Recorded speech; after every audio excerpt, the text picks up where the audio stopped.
The absence of transparency measures leads to things like IUU fishing, fisheries mismanagement, fraud and corruption in fisheries decision making, and even human rights abuses in the fisheries sector. Overfishing is a major problem all over the world in the ocean. It doesn't matter if it's near a coastline, it doesn't matter if it's in the high seas. Every country struggles with ensuring that fisheries species, like the species that are fished, are actually managed properly. A lot of the countries that we are operating in or partnering with have specific rules attached to specific species. Yes. What we would really like to see is a much, pardon the pun, but a much broader net cast, where more of these species are falling under these import control schemes and things like that, so that we have better data on all of the species that are being caught. There's some species that have sustainable fisheries, and there are some that just don't, and it's very difficult to control because there are a lot of players at play. You have the government, you have the industry, and then you have the scientists and conservationists that try and feed information into both processes, government and industry, to be able to get the right number of, say, set a quota or to make sure that management is put forth. Now, with that complexity, you put in political will and you put in voters and campaign contributors, and you get a lot more complex in how things roll out. And it can be a really sticky situation. What adds to that complexity is the fact that we don't have a lot of information about most of the fisheries that happen around the world. That means a specific species that is fished may not have the amount of information that we need as scientists and conservationists to be able to set quota for government to manage properly, as well as industry. It can be very difficult. We saw the same thing in maritime security, where within a single country, you might not have the Coast Guard talking to the Ministry of Fisheries, and that's a challenge. But it's also just not something that they've ever been faced with before. They might not even know it's a challenge. And there are some, like I said, there's some bad players, there's some good players, and the bad players are greedy and they just want as much money as possible. The good players want to be able to fish forever and be able to pass it on to generations to come. So how do we manage data that we don't have a lot of? The big thing is transparency, being able to find out how we can get as much data as possible and sharing that data and sharing how the data came to be and the methods to get that data, the methods of fishing with other players around the world. In comes the Coalition of Fisheries Transparency. It's a global network of civil society organizations working to advance fisheries transparency measures to ensure the sustainability and equitability of the fisheries sector. And today I have the director of that coalition, Maisie Pigeon, who is here to talk about the work that the coalition has done in the 2 years since its inception and the work that it plans to do in the future and hopes to do, and gives us a lot of information on the complexity as well as some of the strides that have been made by a variety of different countries. So we're going to talk about that on today's episode of the How to Protect the Ocean podcast. Let's start the show. Hey everybody, welcome back to another exciting episode of the How to Protect the Ocean podcast. I'm your host, Andrew Lewin, and this is the podcast where you find out what's happening with the ocean, how you can speak up for the ocean, and what you can do to live for a better ocean by taking action. And if you haven't been here before, or this is the first time you listen to this podcast or watch this video podcast on YouTube and Spotify, you can say to every people, like, I found the resource to keep me updated on what's happening in the ocean. All that stuff where I get that climate anxiety, that ocean anxiety, where I worry about what's being protected around the planet, especially this resource that is, covering over 70% of the planet. I know where to go, and that is speakupforblue.com to get all my information on the latest podcasts on the ocean, on wildlife management, on ocean management. Everything you want to know, you can get at speakupforblue.com. And if you want that information to your inbox Monday to Friday at 8 a.m. Eastern Time, you can do so by signing up to our newsletter. Go to speakupforblue.com/newsletter, and you get that information sent to your inbox Monday to Friday at 8 a.m. So that's speakupforblue.com/newsletter. Let's start this show. So this is a topic that I've been wanting to talk about for a long time. And Maisie's team reached out to me and said, hey, do you want to talk about fisheries transparency? And I said, absolutely, I do. And you're probably wondering, why does this matter? And why don't we have this information before? Like, why do we not have enough information? If you remember a couple of years ago or a year ago, I had on someone from Oceania, Canada. We talked about sort of the state of stock assessments and fisheries in Canada. And the big thing there, the big conclusion was we don't have a lot of information on most of the fisheries that are available. And they're going to be putting out another, if they've not already put it out already, they're going to be putting out another stock assessment sort of evaluation. And we're going to find out probably the same thing, that we do not have enough information on enough of the fishery stocks that are being fished around the world or around Canada. Imagine what that is around the world. There are a lot of different countries. They all have their own practices and their own rules and their own set of regulations. Not all of them are equal. Some of them are a little bit behind. Some of them are really advanced, but it's not all there. And that's really hindering better management of fisheries by not knowing what we have to manage. And Maisie will point out in this interview that not having that information can lead towards the extinction or the collapse of a fishery of a specific species. And so we're going to talk a lot about how important transparency is, how the coalition started, why it started, and what the purpose is in this interview with Maisie Pigeon. Enjoy, and I will talk to you after. Hey, Maisie, welcome to the How to Protect the Ocean podcast. Are you ready to talk about transparency and fisheries? Absolutely. Let's do it. All right. This is a topic that I've been wanting to have on the podcast for a long time. And when you contacted me and your staff contacted me to be like, hey, Andrew, would you like to talk about this on your podcast? I'm like, yeah, absolutely. Yes, I'm going to respond as quickly as possible, because I find when we get into just the topic of overfishing and fisheries in general, it can feel disconnected from anybody who's listening to this podcast, even myself. Sometimes I'm just like, do I have any control over this? Do I have enough information on this? How can I do better, either as an individual or as like a volunteer for an organization such as Oceania or anything like that? How can I support this type of work in any way possible? And so it's great to have yourself on to be able to explain this to us. Now, we're going to get your title in just a second, but we're going to get involved into illegal, unreported, and I keep forgetting the last one, and what's the last? Unregulated. Unregulated, shoot. And unregulated fisheries. We've talked about it in the past before. We're going to really get down into it. How do we combat it? How do we address it with other countries and so forth? So we're going to get into all of that. But before we do, Maisie, why don't you just let us know who you are and what you do? Sure. My name is Maisie Pigeon. I'm the director of the Coalition for Fisheries Transparency. Nice. Very, very nice. Now, how does one become the director of an of sort of like a coalition like this? Because this is I want you just to let us know a little bit more about the coalition first, and then we'll kind of talk a little bit about your background and how you got there. Yeah, absolutely. So the Coalition for Fisheries Transparency is a network of 50 civil society member organizations, and we have members across Africa, Asia, Europe, Latin America, North America, Oceania. And all of those organizations are working to improve fisheries governance and sustainability through advancing fisheries transparency policies. The framework around which we work is something called the Global Charter, which I'm sure we'll speak about later, but it's a set of 10 policy principles around fisheries transparency, the best practices in fisheries transparency in the areas of vessel information, fishing activity, and governance and management. Gotcha. Okay, look, this makes me even want to get into it even more. Before we do, I just want to get a little background on you, Maisie. So how does one become a director? Like, where did it all start? Where did your love for the ocean start? How did it all begin? So I have been in this position for just over 2 years. And prior to that, I spent about a decade and a half working in maritime security. So I originally started working in counter-piracy.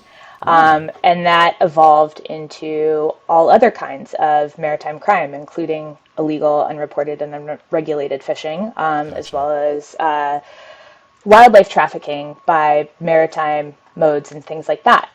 So I've worked for NGOs. I have been a consultant for the UN and the European Union, as well as the US government. Gotcha. Okay, so this is interesting. You know, what's funny is when you said counter piracy right at the beginning. You know, I think people think piracy now of videos and other things, but now we're talking about like actual pirates, like actual piracy on the water.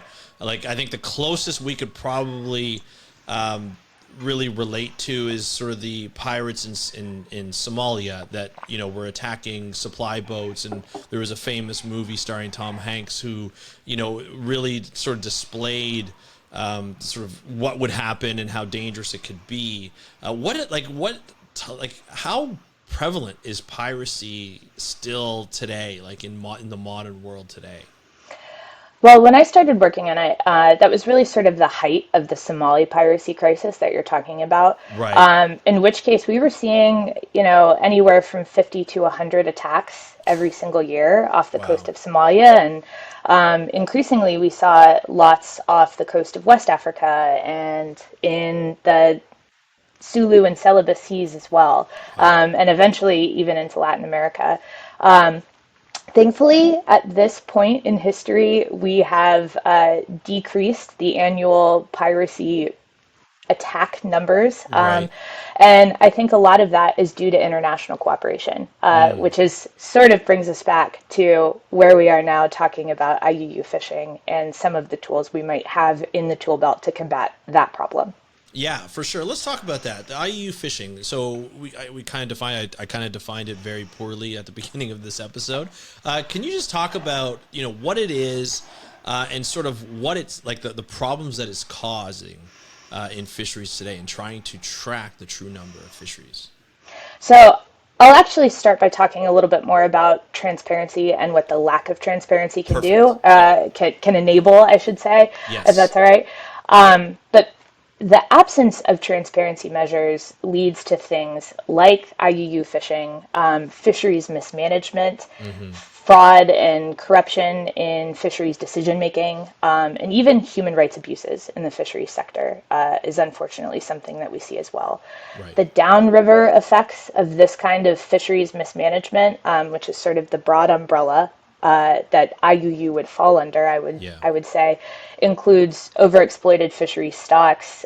Food insecurity is a major concern, and risks to the livelihoods of residents of these coastal communities in places like West Africa or Pacific Island nations, for instance. Meanwhile, we would say transparency is the tool at our disposal to combat these kinds of challenges. They are These measures are generally speaking low cost and easily implemented. Mm-hmm. And I think that the really critical thing, which is something I bring from my past in maritime security, is that more and better information enables informed and inclusive decision making, Right. which brings everybody to a seat at the table. From the government perspective, too, it lends credibility. It demonstrates the government's trustworthiness to citizens because they're sharing information and they're including them in the process. So to us, transparency measures are really a win-win for all of the stakeholders involved. For sure. Now, you know, if it has so many benefits, why are we talking about it now? Like, why isn't it just something that we have in every government where there's transparency? Where is the incentive to not be transparent for when it comes to fisheries, where it comes to a point where we need a coalition for fisheries transparency? I think there's a couple different ways that you could frame this. I think the fishery sector is one in which there are some corrupt actors working, Mm-hmm. where a small number of people are becoming enriched by overselling fishing licenses or something like Right. that. Right. So that's one part of the problem. The other part of the problem, though, and I think probably the more commonplace one, is there's just a lack of understanding of what fisheries transparency can do. Mm. These infrastructures are not necessarily in place Mm-hmm. in places, and there are a lot of competing voices telling these governments that the fishing industry doesn't want additional measures Right. to abide by. Right. So Right. it can be a kind of complicated set of challenges that we're up against. I feel like international fisheries in general, even whether you're looking on a national scale, it feels like it's complex, right? Like this is not an easy problem to solve. I mean, if it was probably would have been solved That's a right. long time ago. So there's, you've mentioned some of the complexities and some of the problems from a human rights point of view, obviously, in terms of what we call fishery slavery, and other acts that have occurred through a lot of sort of these bad players and so forth. But I feel like with overfishing, that kind of is one of the major problems with the ocean. It feels as though it feels almost like there's a blanketed, and some movies have highlighted this, where there's this like blanket of negative view of any kind of fishing, and any kind of fisheries, to the point where people are like, the only way we can really get over overfishing is if everybody stops eating fish. You and I know that will never happen. There's too many people that depend on the protein stores worldwide that will happen. And even people who don't necessarily need to depend on it will still want to have fish. So we know that's not sort of level, but we also know that it's not all fishing is bad. Yeah, so I guess where I really wanted to go with this was, when we talk about fishing and transparencies, there are some fisheries where there's large and then there's small fisheries, right? And when we talk about transparency, it's like, where do we begin in terms of where's transparency needed when we manage fisheries? Oh, yeah, okay. I hear you. So I think some of the positive examples here are generally sort of fishery by fishery. And just in case your listeners are not necessarily fisheries biologists, which I am also not, for the record, when I refer to a fishery, I mean a specific species of fish. Right. So maybe that's squid, or maybe that's yellowfin tuna. So a lot of the countries that we are operating in or partnering with have specific rules attached to specific species. Yes. What we would really like to see is a much, pardon the pun, but a much broader net cast, where more of these species are falling under these import control schemes and things like that, so that we have better data on all of the species that are being caught. Got you. So everybody is part of the information that comes in. So for instance, Right. like I know in Canada, we've talked to Oceana Canada before. They've come in and they've done their annual report on where the fisheries stock assessments are and where our fisheries management is. And a lot of the times there's lack of data for a number of species. So it's really difficult to gain an understanding of where they're at, whether they're critically endangered, or they're doing really well. We have no idea, because there's a lack of information of those species.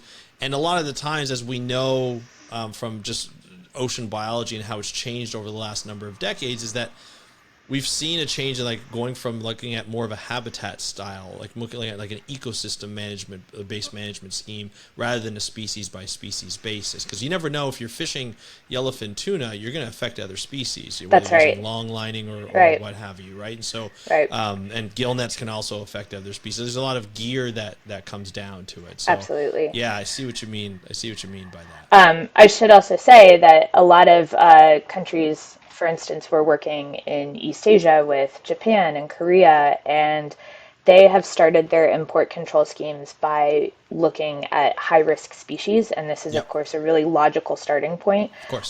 From the perspective of the coalition, any progress is good progress. Yeah. And we understand that countries are not operating from the same starting point. Right. So, like, regardless of where you are, we want to work with you. Yeah. Yeah, for sure. And like obviously, yeah, that's an important point to stay home. Is like, not every country has made it a priority in the past, even though they might be a coastal country and depend Sure. on its fisheries. It took a while before the U.S. and Canada probably tracked cod. As Yeah, right. So we were probably on the downfall a lot before than we knew. Right. When it comes down to that for Atlantic cod.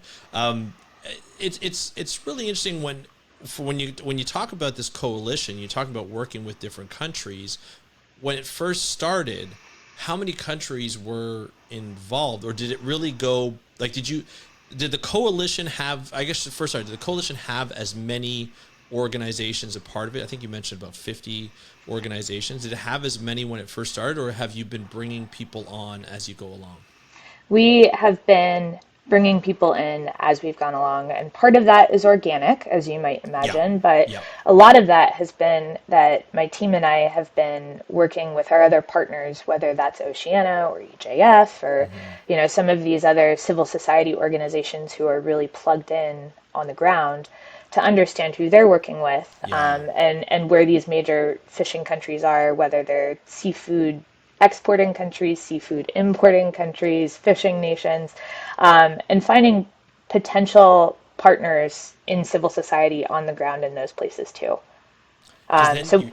Sorry. Go ahead. sorry, I Go was ahead. just going to say we really are seeking out places where we think civil society has an opportunity to make an impact and change policy.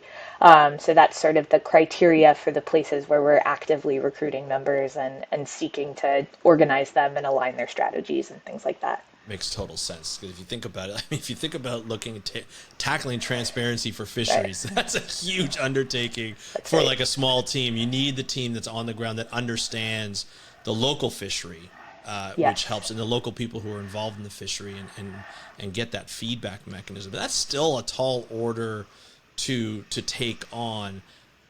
How is the organization, like how's the sort of the coalition sort of organized in terms of gathering the data and then compiling it into reports to give you more of an idea, the coalition more of an idea of what we're actually seeing and what kind of information we're getting, and what patterns we're seeing? So to me, the value of a coalition is in its ability to bring together diverse organizations that have a variety of skills, a variety of areas of focus and expertise, and pulling all of these different abilities together to tackle a complex issue. Mm-hmm. With that in mind, I would say that's really what we've done. We rely really heavily on the different skill sets that are contained within the member organizations. You know, Oceania, for instance, is not in every single country where we Right. are prioritizing in 2024. Neither is WWF, for Right. instance. So we seek to see who the most active people are, understand what the situation is based on their perspective, see who the potential, champions in government or industry are. We focus on government, but some of our partners Mm-hmm. work more closely with industry. Right. We're all sort of rowing in the same direction, is what I'm saying. Yeah, no, absolutely. And was it difficult to bring on some of those like smaller civil society groups that were on the ground, or did it make sense for them to just be like, yeah, we want to contribute to this coalition and contribute to the information that we can get worldwide? As far as I remember, when we reached out to most organizations, so long as they were aligned with what is contained in the Global Charter Mm-hmm. and those 10 policy principles, we didn't really have too much pushback. Gotcha. People were really happy for the support and for the Okay. community of practice that hopefully our work brings to them. And do a lot of the different groups follow the global charter, or was that sort of some of them? Was that new to some of them? It was definitely new to some of them. So within the Global Charter, there's everything from vessel monitoring, which, if you're familiar with Global Fishing Watch, is something that they Yeah. really focus on, to collecting crew data, which touches back on your human rights question earlier. Yeah. So some of them have different areas of focus, but they generally are aligned with the really broad definition of what's included in transparency policy. Gotcha. They might just have different sort of policy priorities within their organization. That makes a lot of sense. Now, are you? Is it the goal of the coalition to have all this information in like a shareable database to all these coalition, or like to the members of the coalition, having information on specific fisheries of species in, say, Indonesia to, Greenland, to all different types of countries? I don't think that we will ever be the arbiters of that data, so to Right. speak. But what we do aim to contribute is knowing who has that data. So that if a partner in the Philippines wants to know how Indonesia accomplished measure XYZ, we know exactly in what direction to point them. Gotcha. So they can contact that affiliation, and they can Exactly. say, "Yeah, we'd love to work with you." And so it Exactly. kind of fosters kind of a way to, like, it is a network where you're fostering collaboration. Exactly. Okay. Exactly. Okay. I like that. I like that idea. Bit of a social media site for That's right. fisheries transparency. One of the goals that we were originally tasked with was developing a global community of practice so Yeah. that we could really start to build worldwide momentum towards fisheries transparency, because civil society is really powerful and they've accomplished lots of things, but a lot of these victories have been, somewhat isolated by geography. So our funders and our supporters see CFT, the Coalition for Fisheries Transparency, as a vehicle to connect the dots between folks in Panama and folks in Kenya, Right. potentially. Yeah. Well, even just to put them in contact Yeah, right. is a huge feat. There's a group, you're familiar with Rare, the group Sure. Rare. They do a great job at their Fishing Forever program, where they connect tropical countries, but more like villages of tropical countries. They're connecting like government officials, mayors, and so forth, in the Philippines, to people in Haiti and the Caribbean. And it's great to be able to, they get to share information, transfer of information, look at similarities, look at differences, and how each one of them have been able to tackle a challenge, say in fisheries for this instance, and then maybe they can use some of that to apply their own. I think it's probably the same kind of deal with this, just a little bit higher level, because you're dealing with a lot of different countries. Is that correct?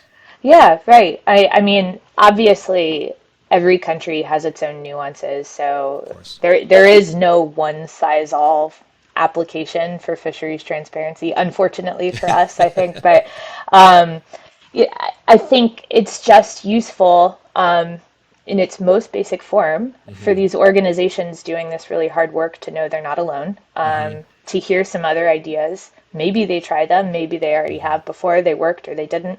But, they're not reinventing the wheel. And I Yeah. think that community actually is really valuable on its own, Yeah. without even getting into the deeper benefits. Well, I mean, if you think about it, we globalize everything pretty much, and we might as well globalize transparency and figuring out how to tackle these challenges, right? I think it's Yeah, a right. great idea. How many countries are currently working with the coalition? Do you have that offhand by any chance? You know what? I just asked somebody on my team. Nice. We have organizations working in 62 countries. Wow. That's incredible. Yeah. 62 countries. Now, this is something that I've always wanted to know. When a lot of times when we talk about fisheries or overfishing, there's always certain countries that are highlighted as being maybe not the best players in town, or not tracking. They've had fishers from that country as sort of doing some bad practices. And so they get highlighted a lot. It's the same country. I don't really want to mention them because I don't really want to bring them down. Because I assume the coalition, when you go and work with a country that may have been highlighted before as, not monitoring IUU fishing as well as they could be and stuff, do you go not as like a finger wagging? You're going in as, hey, we want to help you be as transparent as possible. When you do approach, or if you do approach, what's the reaction of the country, of the government that you're working with? Are they a little bit standoffish because fisheries can be such a big player in terms of like GDP, or is it more of like, yes, we would love to work with you because we need some help in resource management and so forth? In my experience, 9 times out of the 10, it's the latter. Oh, great. I think people are generally receptive to what we're selling, for lack of a better word, because I think that they see that it benefits their people, and this is something that their constituents will get behind.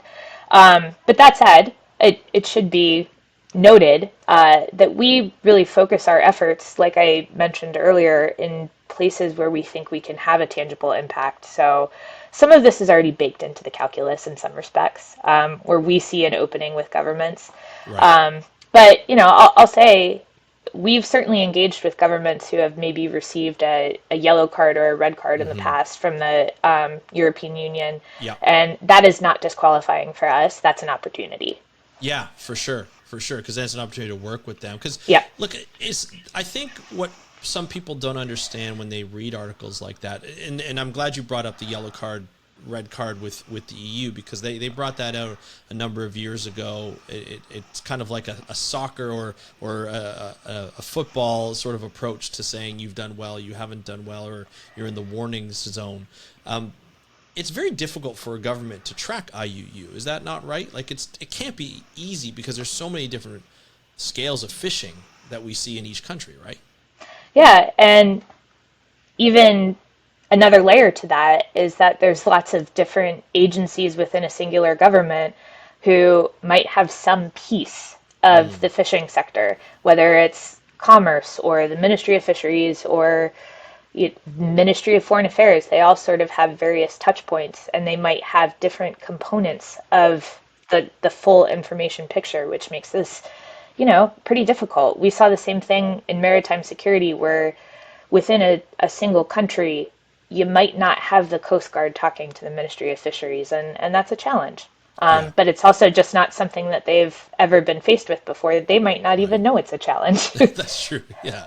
So with the coalition, what are the keys to success in working with a country to get them to be?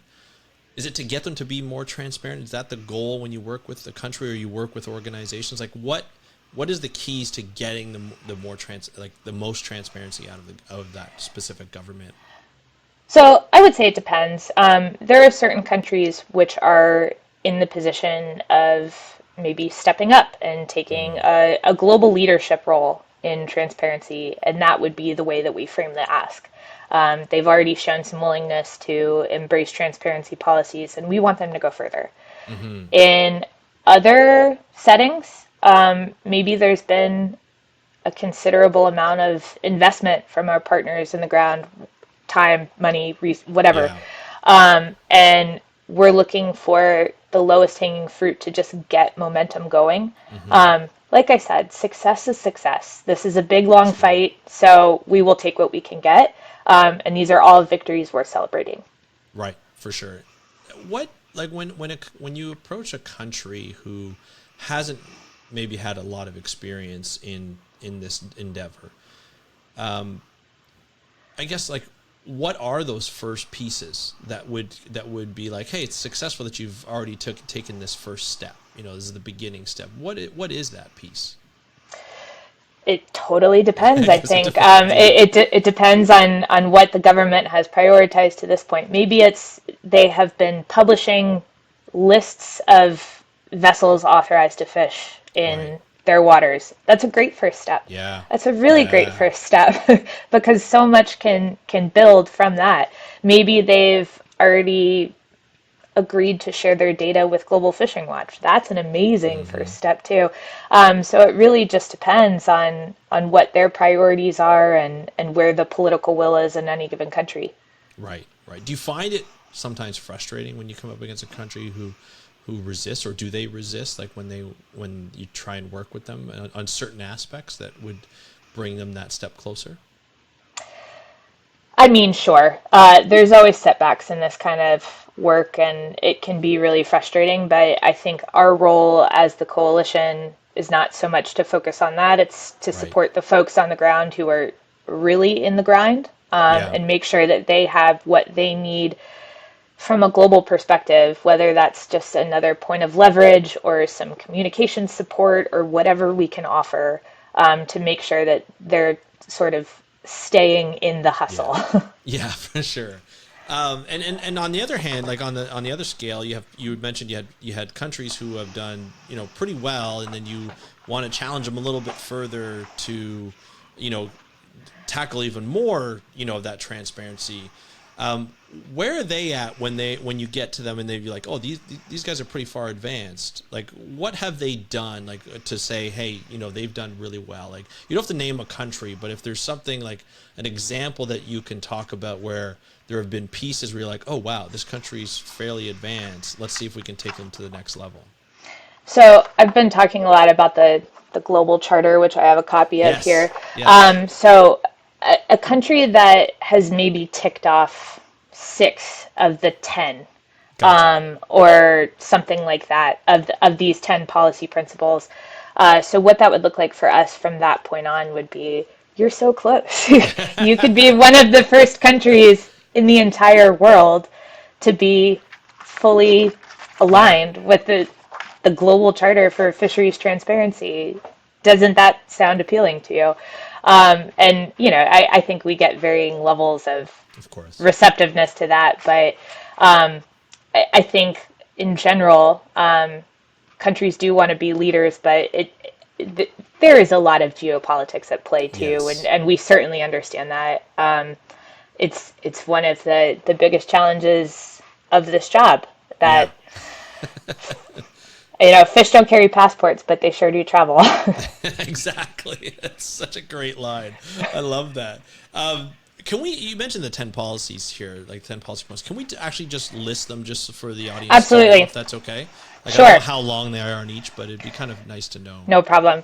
Awesome. So under vessel information, require unique identification numbers for all fishing vessels, including transport and supply vessels.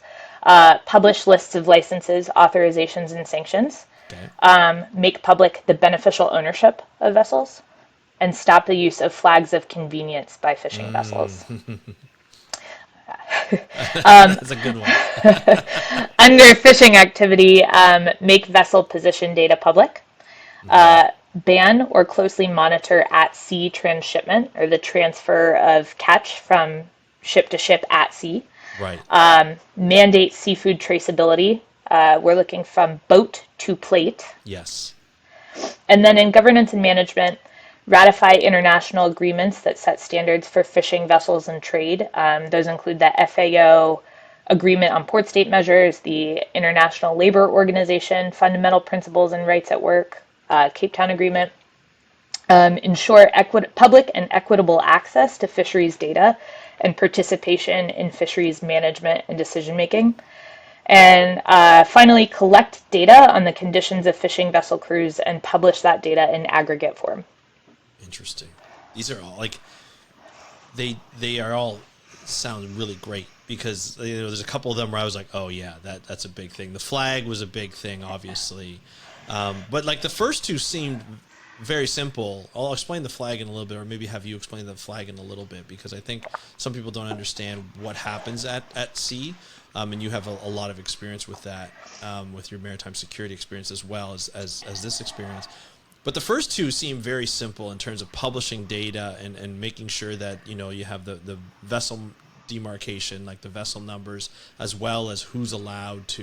You mentioned it before, who's allowed to fish in those waters. I think that really helps, with that transparency, because you have a lot of fishing vessels that come in from a different country, from a foreign country, and come in and fish. And some countries have handled it in very different ways, from sinking boats, as extreme as sinking boats, to not doing anything at all, or not even realizing that they're there, to putting in specific pillars that would destroy any kind of trawl nets to protect local coral reefs and other habitats. Can you just talk about the vessel flags and what that, I think it's the third priority, what that would mean and what it means, because some people here may not understand, like in the audience, may not understand what the vessel means, and Sure. switching the flags. Absolutely. So every vessel needs to have a flag of a country, and it's a bit like having your car with a license plate tagged to Virginia or Colorado, say. And basically, the flag under which your vessel sails, you are meant to abide by the rules of that country. So when we say flags of convenience, that's one way of saying that those countries that issue the flags are not necessarily connected to the vessel in some way. The vessel is not necessarily from that place. The crew is not necessarily from that place. We call that a genuine link. And when we say flags of convenience, sometimes these countries are less inclined to, enact the rules at sea.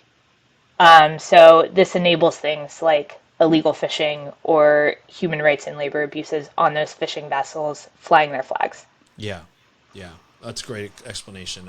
That always surprised me when I first learned about that when I was in school, and I was just like, I can't believe people can switch flags that easily and go to places where they may not have the same rules as another place, and they may not be as strict. You would think with maritime law that would have to be the same, but I guess as every country goes by its own sort of accord, right? That's the difficulty in maritime law.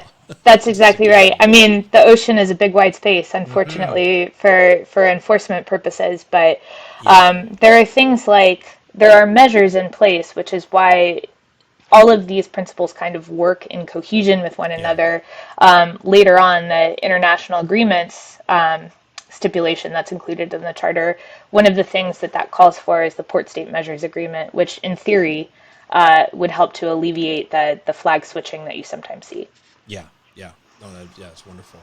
The other thing that stood out, one of the policy points was the stopping of transferring at sea.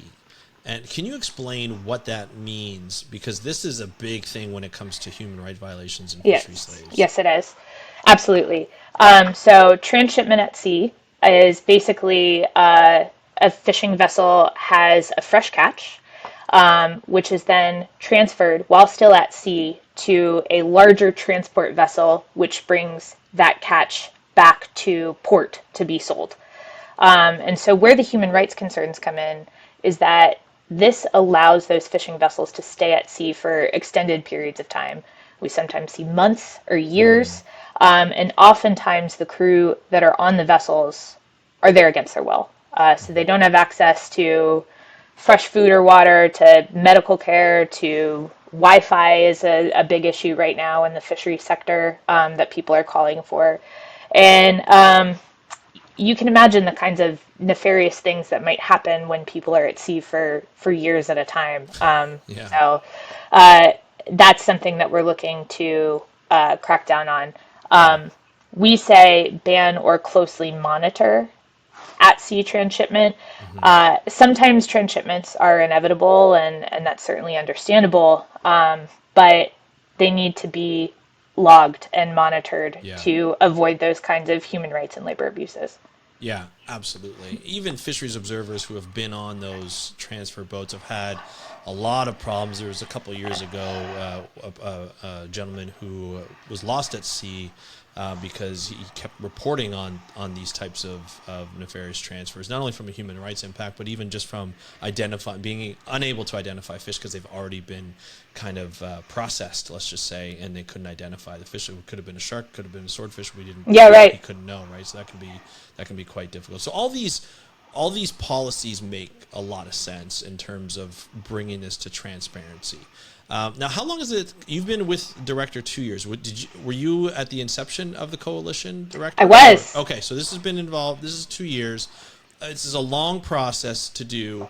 Where would you rate the work that you've been able to do now compared to when you first started? Like, obviously, you've probably hit some pretty big milestones in terms of the number of countries that are involved, number of organizations that are involved. But where do you see, like, if you look past the past 2 years, how fast you've progressed, and then I'll ask, like, the future as well. Like, where do you see things going in the future? My goodness, this is a marathon. Your glass ball. Yeah, exactly. This is a marathon, and we are maybe on mile 2 at this point. Each year is a mile. I like that. Yeah, okay. we've done a lot of work, but it's going to be hard, but we've trained for this, so we're in it for the whole race. Absolutely. Now, with that said, you talk about training, you talk about people who are involved in the coalition. What are the we've got a lot of people who are, looking for ways to help out with organizations, and they've dedicated their careers to working on the conservation side, not just on the science side, but on the conservation side. What are the types of, titles of people, like of jobs that people work for the coalition? So we have a couple of different sort of characterizations of partners. So the coalition has a secretariat of 3 staff and some additional support. So it is myself, a communication staff person, and a membership engagement and outreach person. Okay. So that is the nuclear family of the Coalition Secretariat.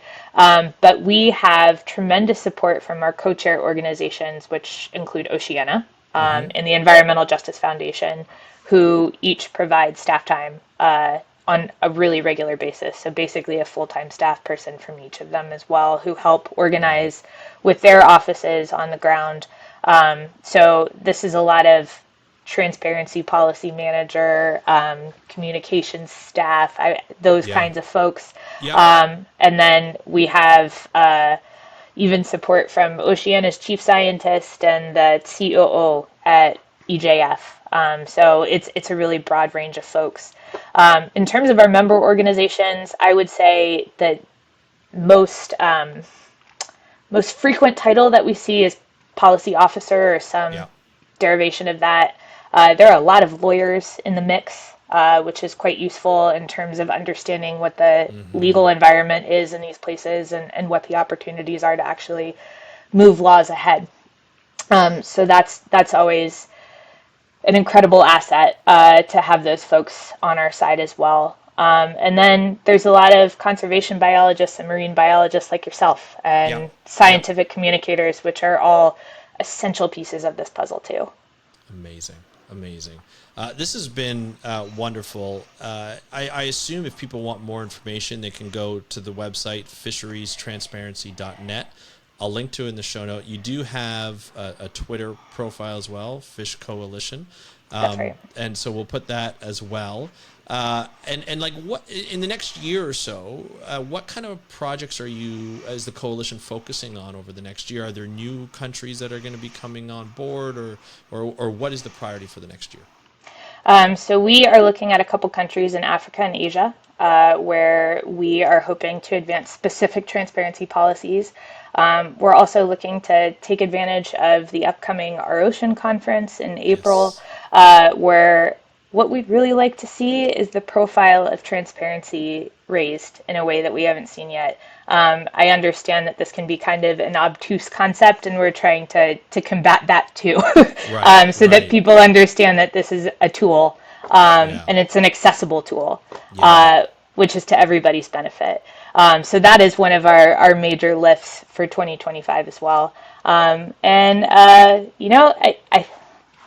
We are always open to opportunities as they emerge too. So I'm reticent to say that we have a concrete plan at this point, because oftentimes these emerge as we go. Well, and especially as a network does, conversations happen. You get introduced to different people who are in the game, and you're able to either grow the network from an organization, like from bringing on more organizations, civil society groups, or even by countries. And obviously this is a growing work, and it's complex and not an easy undertaking.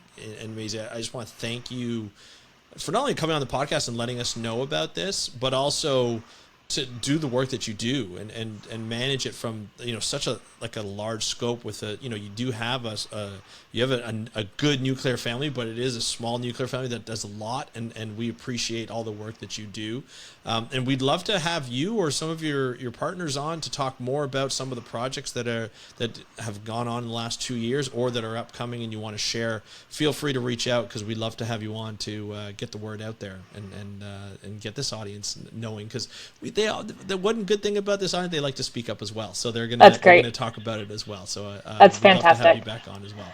Well, thank you so much for having me. This was super fun. You bet. Thank you.